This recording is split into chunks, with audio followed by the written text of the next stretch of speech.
Milestone school and কলেজে মর্মান্তিক বিমান দুর্ঘটনার ৮ম দিনেও ঘটনাস্থল দেখতে আশপাশ ও দূরদূরান্ত থেকে ছুটে আসেন অনেকে। যুদ্ধবিমান আশ্রয় পড়ার স্থান ও ভবনের ক্ষতচিহ্ন দেখে নিদারুণ এ দুর্ঘটনায় মর্মাহত আগতরা। আর যেন এমন দুর্ঘটনা না ঘটে এমন ব্যবস্থা চান তারা। এতগুলা বাচ্চা, নিষ্পাপ বাচ্চা, আল্লাহর কি বের রহমত, বিমানটা যদি মাঠে পড়তো তত বাচ্চাগুলো মারা যেত না। আমাদের খারাপ লাগতেছে যে এতগুলো বাচ্চা মারা গেছে এরকম ভাবে, এখন আমরা দুঃখ প্রকাশ করতেছি।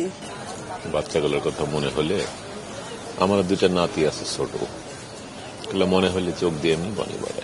এদিকে সোমবার সকাল থেকে 7 দিনের অস্থায়ী মেডিকেল ক্যাম্প চালু করেছে বিমান বাহিনী। দুর্ঘটনায় যেসব শিক্ষার্থী 5% কম দগ্ধ হয়েছে তাদের ড্রেসিং সহ স্কুল স্টাফদের চিকিৎসা দিচ্ছে বাহিনীটি। আমরা বাংলাদেশ বিমান বাহিনীর পক্ষ থেকে 7 দিনের একটা মেডিকেল কার্যক্রম, মেডিকেল ক্যাম্পেইন মাইলস্টোন কলেজে ক্যাম্পাসে পরিচালনা করব।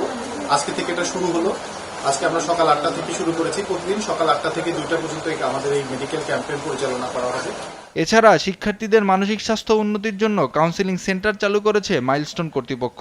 আর একাডেমিক কার্যক্রম বন্ধ থাকবে আগামী 2 আগস্ট পর্যন্ত।